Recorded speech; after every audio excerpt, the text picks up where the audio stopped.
Welcome back to the Blue broadcast, and we're here with Miss Aaliyah and Eleanor to talk about the Democracy Project. If you guys remember, one of our goals for this channel was to give a spotlight to clubs that we have here at Columbia Falls that are a little lesser known or that the majority don't really understand the context of. We have a lot of clubs here, so we're going to try to bring some people on, and that's what we're doing today. So hopefully this will encourage some people to join Democracy Project and introduce you to the general idea of the club. Okay, so what is the goal of the Democracy Project? So the Democracy Project is run by Humanities Montana, and the idea is that it's like a student-driven civics project. And so what the overall goal is that we find something that teens are interested in their community, and we work to make change. And which is like one of the underpinnings of democracy. And so, yeah, that's what we do. And I felt like even a lot of times last year, like with the whole student-driven idea, Miss Aaliyah would be kind of guiding us, but a lot of times we kind of, it evolved into our own conversations and discussions, which really helped to guide our bigger discussions in general. And I felt the student-driven concept was super important to the club. And Exactly. So for the question of who runs the Democracy Project, that would be the students. So Miss Aaliyah is Yeah, I'm sort of like the benefactor. facilitator. Yeah. I'm the of the facilitator. Democracy Project. And there are a number of sites across the state. I can't remember how many there are. I think there are 14 this year, and they're all over the state. This is the only one in Northwest Montana. But there are students making change everywhere in the state right now because of this project. And so there, as many sites as there are, there's different projects. And so it's really neat. It's pretty fun to watch students get excited and get involved in their communities. Yeah, and in that note, what are some of the projects that Democracy Project does, like especially around November maybe? Yeah. So last year our project was, it took us a while to settle in, but we eventually started listening to a podcast about what was going on in the state government and following closely what our legislators are doing. And then we decided our final project was going to be a voter registration, and we ended up registering nearly 40 seniors to vote here at Columbia Falls High School, and so that was really great. And then Humanities Montana thought that was so great that all the sites are going to do a voter registration this year in November. How cool are we? You know what I'm saying? So and great. So, yeah, so that was pretty awesome. But then some of the sites did other things, like the site in Helena actually wrote a bill and put it forth on the Senate floor. The site in Poplar in eastern Montana is looking to connect with the Buffalo Unity Project. So they're a lot of indigenous people, and so they're going to be working with their tribal government. The site in Missoula did some work with climate change. The site in Gallatin in Bozeman made a community garden, and we're looking at food scarcity. And so really there's just like a lot of opportunity to focus on whatever our group of students wants to focus on. Yeah. No, and I think that's one of the reasons that the Democracy Project is so great is because it takes all of these different student perspectives so we can see problems that may be more up and coming in our communities, but then also tackle them. It's very personalized to a community instead of going, food scarcity is an issue like all over Montana. It's like, oh, well, we're struggling with that here, but over here maybe we need to focus more on voter registration or involving students in like the government process in our area. So I think the student involvement really helps with that personalization, and yeah, it's super great for the whole group. It's really cool. Like, it really is dependent on the community. And it's pretty fun to watch young people get empowered and realize that they can make changes in their communities. And for me, that's what I like about it, and that's why I'm like, let's continue to do this.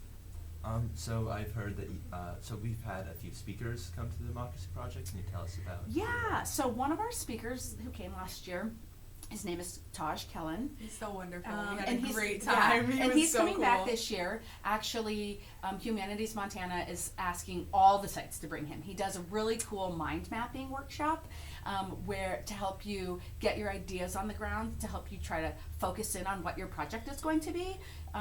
Because, just because we did something last year, we don't have to do the same thing this year. Yeah. So he's going to come and do some mind mapping with us. And then Also, I just found out, anyway, there's a whole list of speakers. And so I'm going to hopefully get the Poet Laureate of the state to come in and just do some discussion with us. There's another speaker who is in the Valley who does a project about like art as social change. And when we met last week, or we met for the first time this week, and I had a lot of students who are new this year who are really interested in art. So we might pull her in. And so I'm looking forward to having a pretty cool speaker roster. We've got a lot of really cool opportunities, and like we said, all these speakers have like really great things to share with us, and they're just amazing people as well, and they encourage questions and encourage you to really think critically about yourself and your own life and how you personally can impact your community, which I think is amazing, because when I joined Democracy Project last year, I did not care about the government. I said, as long as it doesn't affect me, what is it? It doesn't matter. But this is false. This is not true. Because actually, like, the decisions that I make, the decisions that we make do impact our community, and that ripples out to, you know, the larger forms of government. And so being able to really focus that power that you already have, you already use this power by the words that you say, the people you interact with, what you follow on social media, you know, which restaurants you go to, but being able to use that in conjunction with other, you know, teens and people around you for something that we all agreed is for like the greater good of our community was just, it was so cool. So now I #care. So yay, government. Well, and really, I'm going to jump in. I'm going to like go off that. Really, this idea that we can't make a difference is something that I think we really want to battle against. Yeah. It does feel like that when we think about like politics on a national level. But in a community this small, like Columbia Falls, and in a state like Montana that has a population of like 1 million people, we really can make a difference. Our voices really do get heard. And if a group of teens goes to a local government or a state government, people listen, because it's like young people speaking up about what they care about. And so, like, for me, when I started like sponsoring this, that was really the idea, is to like let people know, hey, you can make a difference and you are our future. Like, let's make changes that are important to you. No, and that reminded me a lot of some of the stuff that Taj talked about in like different sizes of communities within our school, within our state, within our town, but within like the nation as a whole. And I just felt like that was really impactful for me personally, like understanding how all of these communities kind of connect on different levels, and how even by just making one small change here in our school, we can start to affect things like with a ripple effect even throughout the nation. And so I thought, I don't know, that was just a really powerful thing that he brought up with us. Change makers, that's what we're about, changing things. So, I guess Speaking of on that. that note of changing things, Let's change the subject. So, what are projects that maybe now this year you're looking into? Yeah, that I've been, different? I've been talking to people, just bouncing ideas around. We haven't settled on anything. It is absolutely like what the group wants. But some of the things I've been hearing are, we're still interested in food scarcity. We're at the local level for students in this area. Some people are interested in like community gardening. I've heard people talking about creating an outdoor classroom, which, you know, potentially could incorporate native plants and things like that. Which would be gorgeous and lovely for at least a few months out of the year. I know. And then I had some seniors who have been really looking at, you know, the transition out of, you know, high school in their parents' home and into like life outside of high school, and they're really looking at the cost of housing, rent, and buying homes. And so I think affordable housing is something that was kind of unexpected, but I've had a number of conversations about it. So that is something that's definitely on people's mind too.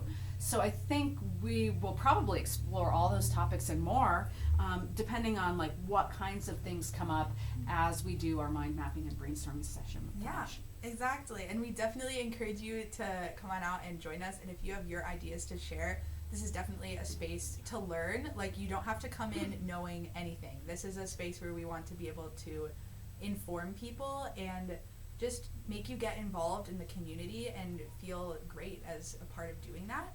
Yeah, I'd say it's yeah. kind of an like inform and be informed. Like Yeah. it's with just this kind of constant discussions, bouncing ideas off each other. Maybe you don't know so much about the government process, but you have a lot of opinions on food scarcity and food in general in our school. Fantastic. Like come on in. We would love to hear from Yeah. pretty much everyone. We've all got, I think, ideas for change in our communities, especially when we sit down and think about it.